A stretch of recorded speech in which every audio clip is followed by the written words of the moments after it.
You know, for many of us, it is hard finding a good man, no matter what you're raised, no matter what your background. But where are all the good black men? On national television. What we do? What we get into? National television, bro.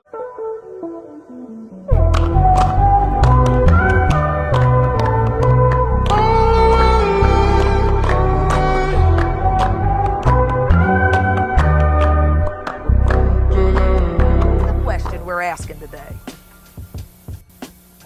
I don't date very often. I have not been serious with anybody since about 1992. Hearing the statistics that there are very few black men for women, I find it difficult at times to have a relationship with a black man. They are a commodity and they know that they're a commodity. That causes problems for black. But she said, yeah, when they know they're a commodity, it causes problems for who? You? Because you don't want to compete? You see, even back then, that's crazy. Black women and black men to have decent, solid relationships.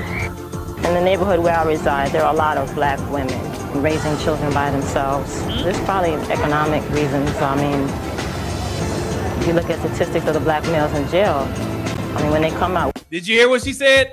If you look at the statistics of all the black men in jail, same talking points, bro. Who's gonna hire them? It seems like when they enter the world, it's like already a strike right there, and the rest of their life is just a struggle.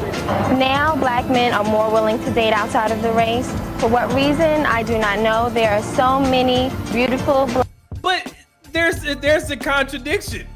You kind of just answered your own question. Where are all the good black men? If they dating outside their race, there's that. And what have we seen in present day?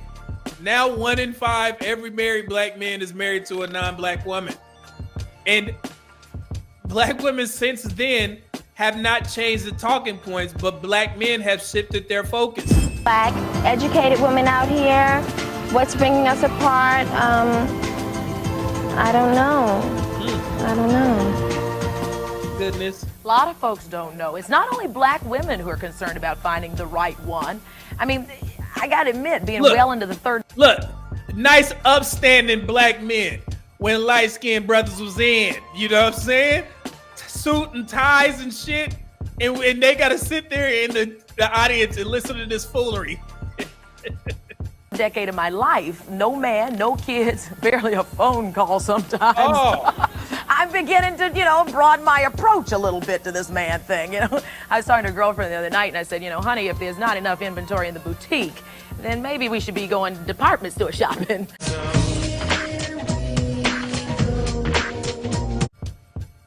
What you think she mean by, what do you mean by that? Do you mean that you should just date outside your race? Is that what I'm gathering here? The same talking points as being parroted today? Well, I'm not the only one having a tough time. There's Carolyn Sawyer here. She's 32 years old. She's a television reporter in Boston. And you say that you haven't had a real date in a year? A real date in a year. Yeah, that's so you got a comment. Look at some people out there like, oh, gosh. Look at the brothers. They're like, yeah, we see why. But really, you haven't, you're not dating. What do you find? When I define real date, I define it as meeting someone who excites me, who I'm really interested in spending time with. Now, that's not to say that I haven't encountered people who would say, would you like to go out? Let's do this. But I didn't feel that there was the spark, and so I didn't go there. I confess, I'm guilty. I'm looking for my father, who's a wonderful...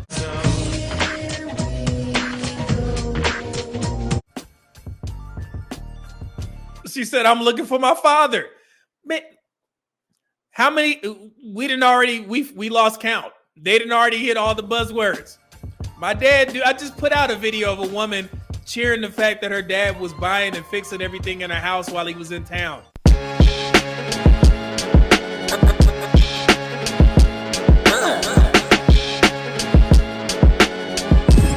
The same talking points. Call it out in the chat, man. Don't let me be the only one. Black man who's hardworking, who loves his family. Look, they know something. So I've got great examples of wonderful relationships. Wait, look at the brothers. They know something. That's what I love black men, man. We know. Even my father, Look. who's a wonderful black man, who's hardworking, who loves his family. I love us. It's that inside, that inside conversation that these brothers have, and I understand. They probably like, man, I understand why you going through what you going through, but we ain't gonna say nothing. We gonna let you cook. Look at their faces. Shout out to them brothers. Where they at? My parents have been married nearly 40 years. So I've got great examples of wonderful relationships. And I look at that and I kind of look around and say, well, where are those brothers? Yeah. We're not talking rocket scientists here. We're just talking about men who are comfortable enough, confident enough to come up and say, look, I think you got a lot going on. How about spending some time? Do you find, because I have people who say this, say, you're on TV, you have a job, you got it kind of going on there. You must have dates every single night. And they say no, and then your friends say, you must be intimidating them.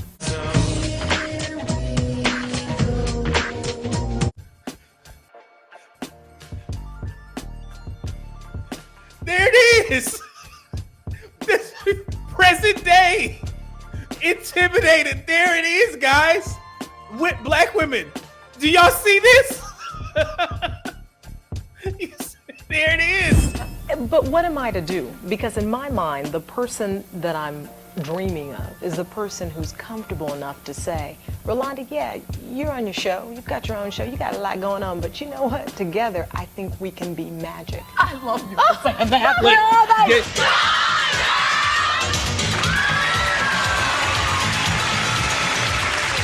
Girl, sisterhood. Let me give you a high five. The brothers know. I mean, is that too much to ask? I mean, because people always want to pin it on you're being too choicy, you're being too choicy. And I like to say, look, I come from very basic means. Military child. My father spent 25 years in the service. But what he taught me was a lot of self-respect about myself and how to conduct myself as a lady and to have certain levels of standards. And an example of how a man gets up every day and goes out and takes care of his family and people know who the baby daddy is. I mean, Right. good example. Oh, hey, there it is. Examples. Well, I do too. I mean, my dad is a gem. I mean, he really is. And not that we want to run out and marry our dads every place. No. But we do come from families where we see a father at the head of the household doing the right thing by his women, his children, and the whole bit. Look at these brothers. Hey, but the funny thing is, these are two black women that grew up in two-parent households. One grew up in a military family. I can relate. I'm military. My daughter. So yeah, I understand. But these are two women that grew up in a two-parent household, seeing an example of a great black dad or black men, and then they make shows like this. Why? What kind of guys are you running into that you think there's too many of out there? I think the woman who you had in the clip a few minutes ago who acknowledged the fact that black men are aware of statistics. We hear the statistics all the time, and we know the numbers are real, and there's some truth to the numbers. It was interesting, and I bring my father back up in this to say that he told me not too long ago, part of your problem, child, is you ain't asked for the man. And that could be some of it. I mean, I've been tied up in building the career. And Look at all the black men's faces, but they never got a chance to speak. We've been knowing, but we just didn't have the platforms. Now we do. And that's what pisses the black community off. They all knew. Look at his face.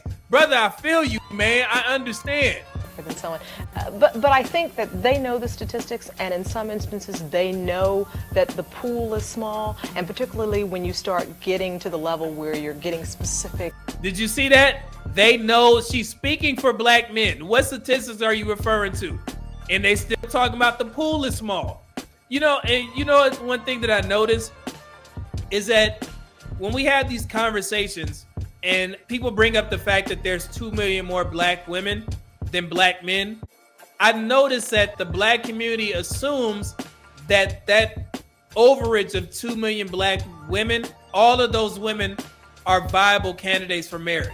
So that's how they say the pool is small. If every black man got married, it would still be 2 million more black women left. But what makes you think that all of those women are marriage material? And I've broken this down multiple times and how everything shakes out. Every black woman don't want marriage. They either gay, don't want to date black men. There's a lot of factors that go into that. But when you guys hear this conversation, or if anybody uses this talking point, they are under the impression that they don't remove any of the negatives or the negative women that are in that pool. But for black men, they are, meticulous. The black men in prison, black men that don't make enough money, black men who are gay. But when you ask them to start subtracting from their pool, they won't do it. They won't start listing how many black women are overweight, how many black women are obese, how many black women are, considered poor, how many black women have children. They don't do that. They keep all of those women in their pool as viable candidates, but they remove the black men for all of the negatives. So that's why they think that there's a small pool, because black women, no matter how they show up, they are still considered marriage material. Most women, once they get to where they are, the men that are on their level oftentimes not available for whatever reason. If you want to say because Kevin Samuels was right, it's because I'm fat and I'm old and I'm black and I got 2 cats, fine. But at the end of the day, I'm at a certain level. If I look for men that are my level, they're already taken, or there's some situation. So I'll look at the clearance rack and I'll go, okay, all he needs is a little bit of this, a little bit of that. And then women just start piecing it. Women piece men all together all the time. We always piecing it together. That's why I don't know, we don't have our own show on HGTV called Flip This. Constantly flipping, constantly like, well, you listen, I only got 10,000 on the budget of him. I know you're going to go 20,000 over budget, but can you flip? That's crazy, right? Hopefully I was able to paint the picture. So when you guys see that argument from a lot of black women, they never remove the black women who don't qualify. They keep them in the pool. It's crazy.